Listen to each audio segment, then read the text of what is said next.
आप सभी लोगों को बहुत बहुत नमस्कार है। थोड़ा सा इस सेशन को शुरू करें और फिर मैं आप लोगों से कहूँगा कि चैनल को ज़्यादा से ज़्यादा प्रमोट करें, अपने ग्रुप में डालें, सब्सक्राइब करें और ये जो छोटे छोटे मेरे वीडियो हैं इनको लाइक शेयर ज़रूर करें। रेगुलर जो क्लास चल रही है उसमें कहीं ना कहीं आप लोग थोड़ा सा अपने ग्रुपों में उसको शेयर किया करें।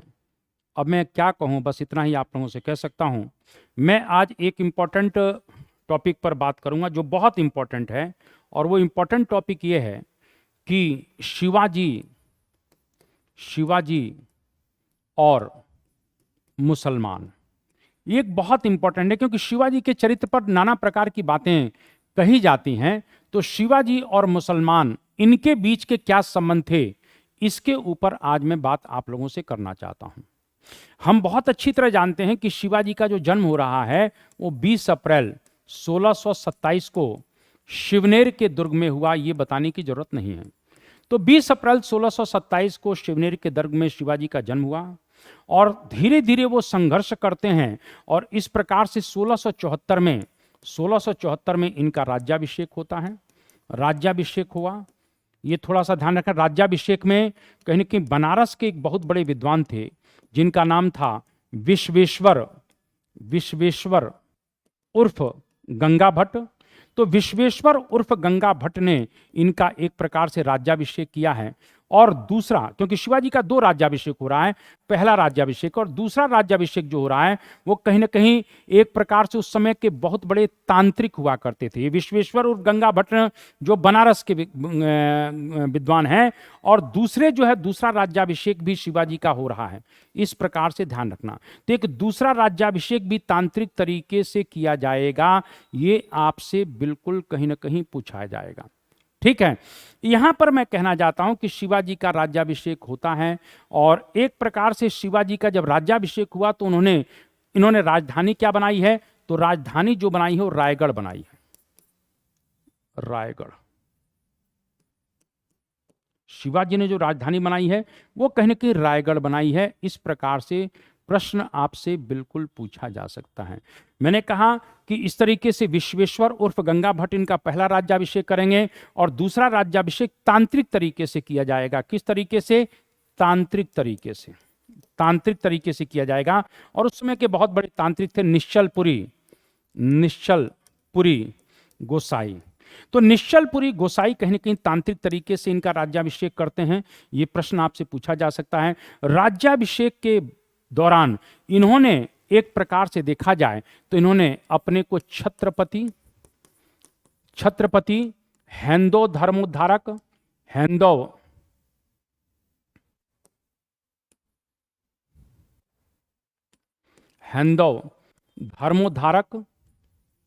तो छत्रपति की उपाधि धारण करते हैं, हेंदो धर्मोद्धारक की उपाधि धारण करते हैं। इसी प्रकार से गौ ब्राह्मण प्रतिपालक, यानी गौ और ब्राह्मण की रक्षा करने वाला।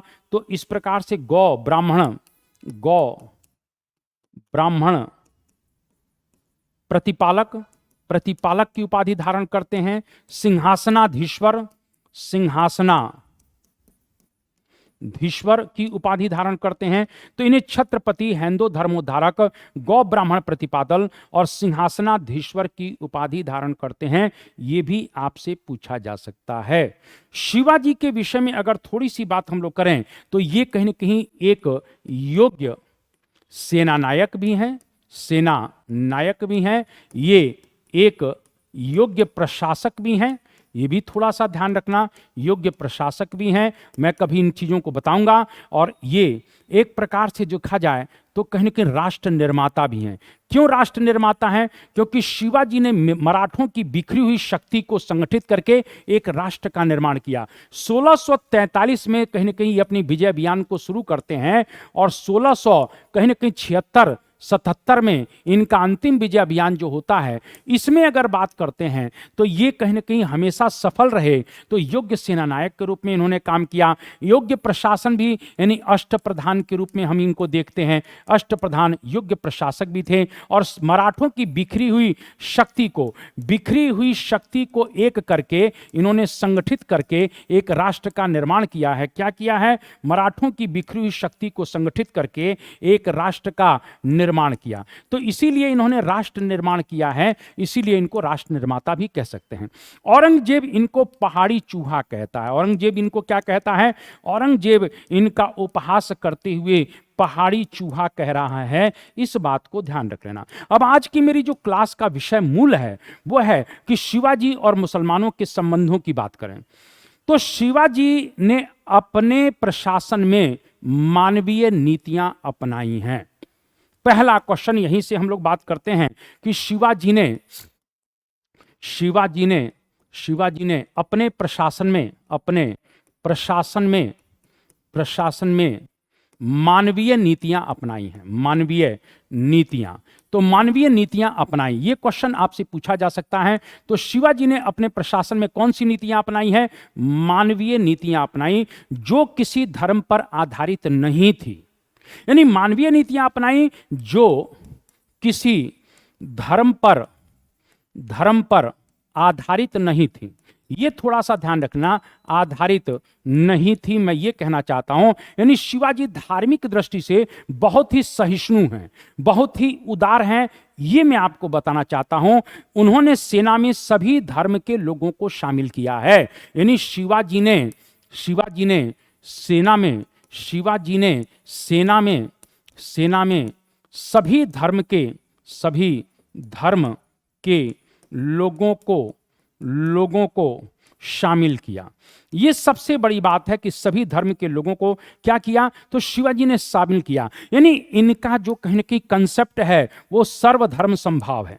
सर्वधर्म संभाव या धार्मिक सहिष्णुता की बात कर सकते हैं। तो इस प्रकार से थोड़ा सा हम लोग बात करते हैं कि सर्वधर्म संभाव या धार्मिक सहिष्णुता की नीति इनकी थी। अब यहां पर अपन बात करते हैं कि उनकी जो नौसेना है, जिसका बहुत बड़ा सेंटर कोलाबा में था, उनकी नौसेना की कमान एक सिद्धि संभल के हाथों में थी, जो मुसलमान है। यानी शिवाजी की नौसेना की बात करें तो इनकी नौसेना की जो कमान है वो एक मुसलमान के हाथों में है, एक मुसलमान के हाथों में है। यानी नौसेना की कमान उन्हें किसको देखे? एक मुसलमान के हाथ दे रखी है, और उसका नाम क्या है? सिद्धि संबल। तो ये सिद्धि संबल एक मुसलमान था, इस बात को थोड़ा सा ध्यान रखना। और शिवाजी की नौसेना कमांडर है, यानी एक प्रकार से नौसेना की कमान इन्होंने रख रखा है। और जितने भी सिद्धि मुसलमान थे उनकी नौसेना में, यानी सिद्धि मुसलमानों की संख्या बड़े पैमाने पर नौसेना में थी। यानी हम कह सकते हैं कि ये जो सिद्धि मुसलमान थे, सिद्धि मुसलमान, इनकी बड़ी संख्या नौसेना में है। इस प्रकार से थोड़ा सा ध्यान रखना, नौसेना में है। तो ये भी आपसे बिल्कुल पूछा जा सकता है, क्लियर है? तो नौसेना में इन्होंने बड़े पैमाने पर मुसलमानों को शामिल कर रखा है। इसी प्रकार से जब शिवाजी आगरे के किले में नजरबंद थे, 1666 का किस्सा आपको मालूम होना चाहिए कि जब शिवाजी औरंगजेब से मिलने के लिए गए तो औरंगजेब ने क्या किया कि शिवाजी को कहीं ना कहीं एक प्रकार से बंदीगृह में डाल दिया, यानी कैद कर लिया। तो इस तरीके से मैं ये कहना चाहता हूं कि 1666 की घटना याद है तो शिवाजी को एक प्रकार से देखा जाए तो आगरे के किले में नजरबंद जब थे, तब कैद से निकल भागने में जब शिवाजी औरंगजेब के द्वारा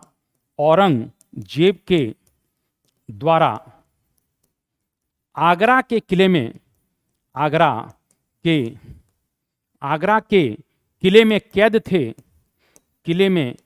कैद थे, तो इस कैद खाने से, इस बंदी गृह से निकल भागने में दो व्यक्तियों ने मदद की थी। यानी शिवाजी को कैद थे तो इस कैद से निकल भागने में दो लोगों ने मदद की थी। इस बात को थोड़ा सा ध्यान रखना। और जिन दो लोगों ने मदद की थी उसमें एक मुसलमान था। यानी इसका कहने का आशय है कि शिवाजी के संबंध मुसलमानों से बहुत जबरदस्त रहे हैं, और जो मुसलमान था उसका नाम मदारी मेहतर था। यानी जिन दो लोगों ने मदद की थी उनमें एक मुसलमान था और उस मुसलमान था और उस मुसलमान का जो नाम था उसका नाम था मदारी मेहतर।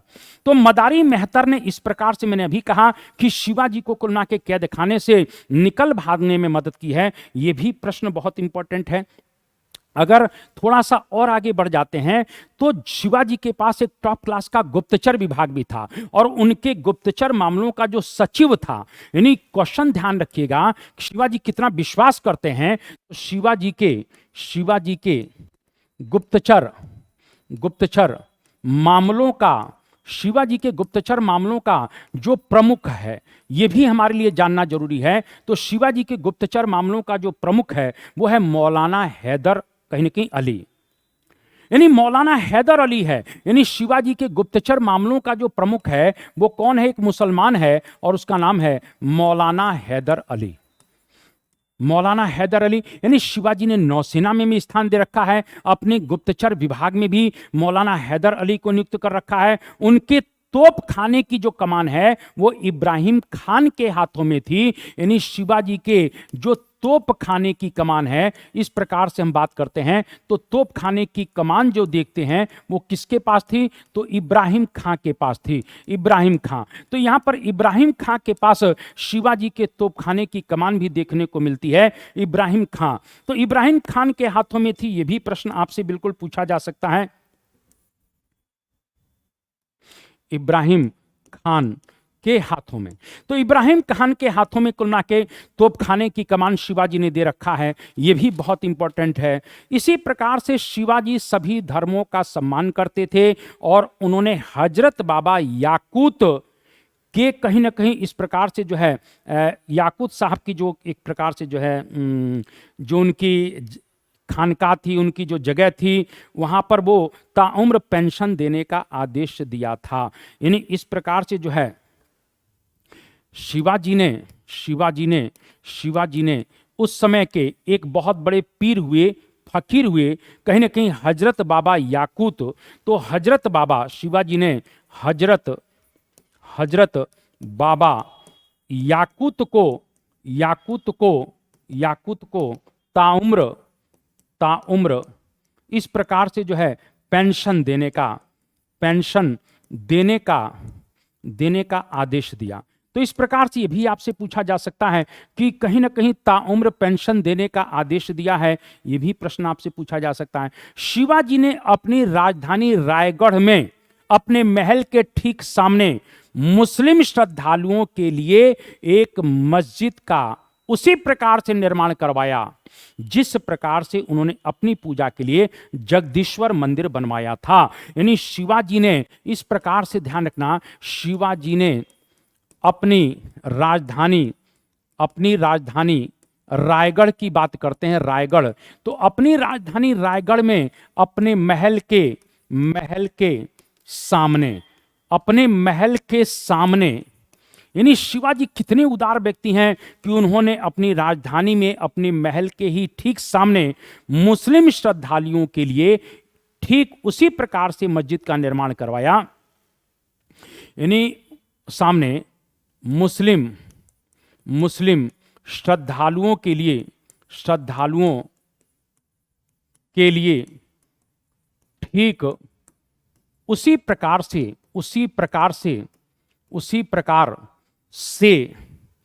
एक मस्जिद का निर्माण करवाया, एक मस्जिद का निर्माण करवाया। यानी उन्होंने अपने महल के सामने ही श्रद्धालुओं के लिए एक मस्जिद बनवाते हैं, जिस तरह उन्होंने अपनी पूजा के लिए जगदीश्वर मंदिर बनवाया था, निर्माण करवाया।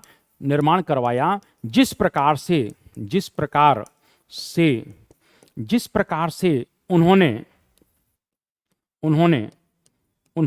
अपनी पूजा के लिए जगदीश्वर मंदिर बनवाया था। कौन सा मंदिर? जगदीश्वर मंदिर बनवाया था। तो यह भी आपसे पूछा जा सकता है कि कहीं ना कहीं एक प्रकार से, जिस प्रकार से वो अपनी पूजा का व्यवस्था करते हैं, उसी प्रकार से मुसलमानों के लिए भी मस्जिद का निर्माण करते हैं। शिवाजी ने अपने सैन्य कमांडरों को स्पष्ट निर्देश दे रखा था कि किसी भी सैन्य अभियान के दौरान मुसलमान महिलाओं, बच्चों के साथ दुर्व्यवहार नहीं किया जाए, मस्जिदों को नष्ट नहीं किया जाए, कुरान को कुल मिला के कहीं ना कहीं इस प्रकार से सुरक्षित किया जाए। कहीं ना कहीं उस समय के समसामयिक मुगल शासकों को या जो भी मुस्लिम शासक थे, आप देख लीजिए क्या करते थे, अपने सैन्य अभियानों पर महिलाओं को रौंदते थे, बच्चों को रौंदते थे, मंदिरों को ध्वस्त करते थे। लेकिन शिवाजी का चरित्र देखिए, शिवाजी क्या कहते हैं। शिवाजी ने अपने सैनिकों को स्पष्ट आदेश दे रखा था, स्पष्ट आदेश दे रखा था कि किसी भी सैन्य अभियान पर अगर आप जाते हैं तो किसी भी सैन्य अभियान के दौरान मुसलमान महिलाओं, किसी भी सैन्य अभियान के दौरान मुस्लिम महिलाओं, बच्चों के साथ दुर्व्यवहार नहीं होना चाहिए। मतलब कुल मिला के इनको बख्शेंगे। और मुस्लिम शासक क्या करते थे, इनको हरम में डाला करते थे। जब भी कुल मिला के कहीं न कहीं महिलाएं सुंदर मिलती थी, उनको हरम में ले चलो। तो मुस्लिम महिलाओं और बच्चों के साथ दुर्व्यवहार नहीं होना चाहिए, यह ध्यान रखना। मस्जिदों और दरगाहों को सुरक्षा दी जानी चाहिए। उन्होंने यह भी कहा कि कहीं न कहीं मस्जिदों और दरगाहों को सुरक्षा दी जानी चाहिए। ये कितना सुरक्षा दी जानी चाहिए, जबकि उस समय के शासक क्या कर रहे थे, मुस्लिम शासक, वो मंदिरों को ध्वस्त कर रहे थे। तो शिवाजी का चरित्र ये देखने के योग्य है कि कहीं के कितने गजब के हैं। उनका आदेश था कि जब भी किसी को कुरान की कॉपी मिले तो उसे पूरा सम्मान दिया जाए और मुसलमानों को सौंप दिया जाए। यानी कहीं ना कहीं उनका आदेश क्या है कि जब भी किसी सैन्य अभियान पर आप जाते हैं और अगर आपको कुरान की प्रति मिलती है, यानी कुरान की प्रति मिल रही है, तो उसका सम्मान किया जाना चाहिए, सम्मान किया जाए और कहीं ना कहीं उसे अपने मुस्लिम साथियों को दिया जाए। यानी इस कुरान को किससे दे दिया जाए, मुस्लिम साथियों को दिया जाए। यह सबसे बड़ी बात है। यानी कुरान का भी अपमान नहीं होना चाहिए।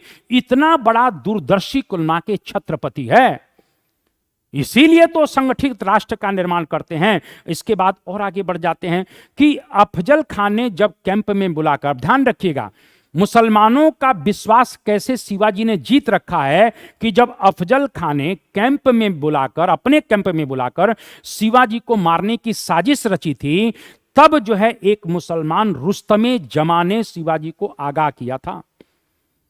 यानी एक मुसलमान जब बुलाकर शिवाजी को मारना चाहता है तो रुस्तमे जमा एक मुसलमान है, वो आगाह करता है और उसने कहा कि प्रभु, लोहे का पंजा, यानी जिसे बखना कहते हैं, अपने हाथ में रखिए, यानी लेकर जाइए। इस प्रकार से जो है मैं यहां पर कहना चाहता हूं कि शिवाजी ने मुस्लिम साथियों का विश्वास भी जीता। ये अफजल खां की घटना से स्पष्ट होता है। जब अफजल खां शिवाजी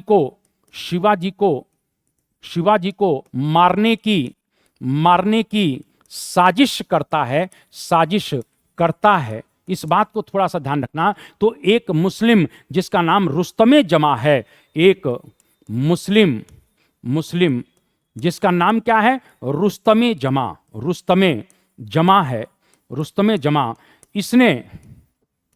जमा ने शिवाजी को सचेत किया या आगाह किया। इस बात को थोड़ा सा ध्यान रखना, आगाह कर दिया या सचेत कर दिया कि आप अपने हाथ में कुलना के लोहे का पंजा लेकर जाइए। गजब की बात है। यानी सचेत किया कि आप अपने हाथ में लोहे का पंजा, जिसे बखना कहते हैं, लेकर जाइए। तो मेरा यह कहने का मतलब है कि इस तरीके से आप इस बात को थोड़ा सा ध्यान रखने कि शिवाजी किस प्रकार से मुसलमानों के साथ उदार हैं, तो मुस्लिम लोग भी कुल मिला के उनके साथ एक प्रकार से जो है वफादार हैं। रुस्तमे जमा की इस घटना से स्पष्ट हो जाता है।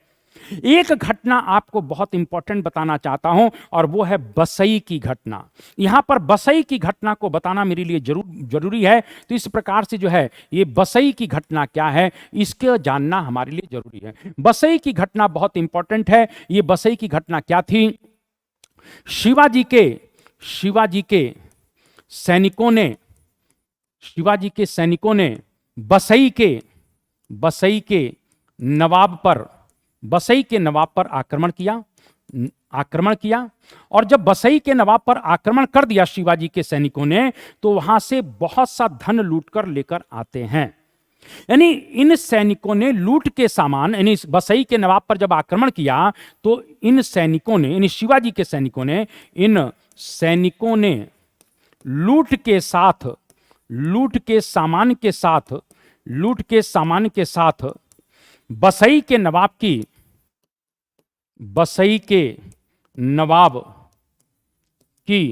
बहू भी लूट लाए।